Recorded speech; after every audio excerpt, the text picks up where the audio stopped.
माँ सरस्वती को प्रणाम करता हूँ। हमारे बड़े, हमारे अग्रज सेंटी भाई को नमस्ते, और मेरे सभी कलम के कलाकारों, मेरे साथियों को भी नमस्ते।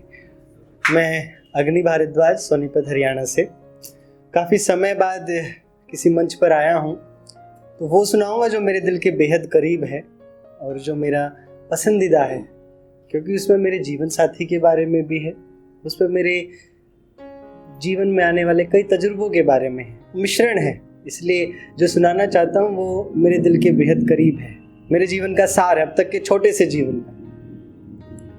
हमारे जीवन में कई बार ऐसा होता है कि कुछ किस्से ऐसे होते हैं जिनसे हम अनजान रह जाते हैं, जिनके बारे में हमें मालूम नहीं होता, लेकिन तभी हमारे जीवन में कोई किरदार ऐसा आता है जो उस अनजान किस्से से हमें महरूम कर देता है।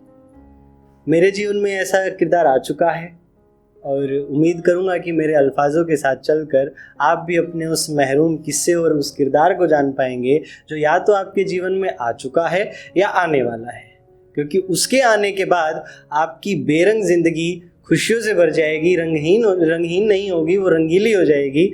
ये मेरा दावा है। शुरू करता हूं महरूम किस्सा। कि जिस किस्से से महरूम थे हम, उस कहानी के किरदार बन गए। जिस किस्से से महरूम थे हम, उस कहानी के किरदार बन गए। तेरे बिन कोरे कोरे से थे हम, अब कागज से अखबार। जिस किस्से से महरूम थे हम, उस कहानी के किरदार बन गए। तेरे बिन कोरे कोरे से थे हम, अब कागज से अखबार बन गए। एक उलझन सी भरी दुनिया थी, एक उलझन सी भरी दुनिया थी, हम पेचीदा से मजेदार बन गए। नादानी की एक उम्र से गुजरे थे, हम बेवकूफ से समझदार बन गए। नादानी की एक उम्र से गुजरे थे, हम बेवकूफ से समझदार बन गए। और एक तिनके सी बिसात थी जिनकी, एक तिनके सी बिसात थी जिनकी, वो काहिल से दमदार बन गए। और तुम्हारी तहरीक को अपनाकर हम खुद के मददगार बन गए।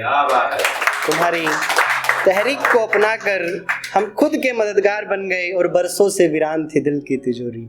मैं हमेशा ऐसा लिखता नहीं हूँ, लेकिन कोई खास है जिसने मेरे जीवन में वाकई में ऐसा किया है, मेरी धर्मपत्नी। मैं उसके लिए लिखता हूँ कि एक रूखे फूल से मुरझाए थे हम, बरसों से वीरान थी दिल की तिजोरी। बरसों से वीरान थी दिल की तिजोरी, तुझे पाया तो हम मालदार बन गए। और एक रूखे फूल से मुरझाए थे हम, तूने छुआ तो हम गुलजार बन गए। तूने छुआ तो हम गुलजार बन गए। और लुटाई मिल्कियत सारी अपनी। अब आते हैं तजुर्बों पे कि लुटाई मिल्कियत सारी अपनी, फिर भी हम तेरे कर्जदार बन गए। और अरसे से चुप थी एक ज़बान, हम सन्नाटे से जोरदार बन गए। अरसे से चुप थी एक ज़बान, हम सन्नाटे से जोरदार बन गए। और एक मोड़ पर आकर हुआ काफिला तमाम।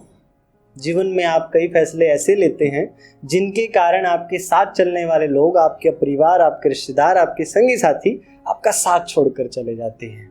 कि जिंदगी के एक फैसले ने ली ऐसी करवट, एक मोड़ पर आकर हुआ काफिला तमाम। एक मोड़ पर आकर हुआ काफिला तमाम, तूने थामा हाथ तो हम फिर रसूखदार बन गए। और जिंदगी के एक फैसले ने ली ऐसी करवट, हम बेखबर से खबरदार बन गए।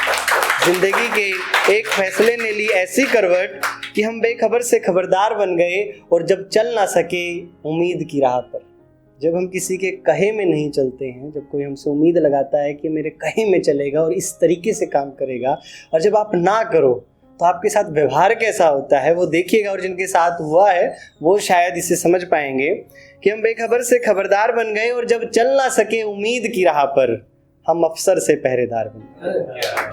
कि जब चल ना सके उम्मीद की राह पर, हम अफसर से पहरेदार बन गए। और जब उठा सवाल शेर के तलक का, सेंटी बाजी मत इंतजार कीजिए।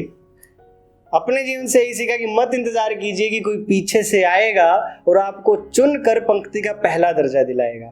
किसी बड़े शायर ने कहा है, मैं नाम नहीं लूंगा क्योंकि हमारी अभी इतनी बिसात नहीं है कि किसी बड़े शायर का नाम ले सके। उन्होंने कहा है कि ना किसी हमसफर ना किसी हमनशी से निकलेगा, हमारे पाँव का कांटा हम ही से निकलेगा।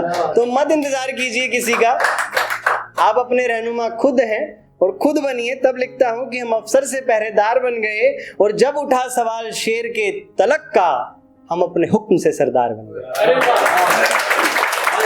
जब उठा सवाल शेर के तलक का, हम अपने हुक्म से सरदार बन गए। उल्फत के साए में छिपी रही एक तलवार, उल्फत के साए में छिपी रही एक तलवार, हम जंगी लोहे से धारदार बन गए। और जब वक्त आ चला आखिरी रुखसत का, जहन में उस व्यक्ति को लेकर आइएगा जो कभी +50 डिग्री में गर्म रेत पर अपना बदन गलाता है तो कभी -50 डिग्री में अपना लहू जमाता है।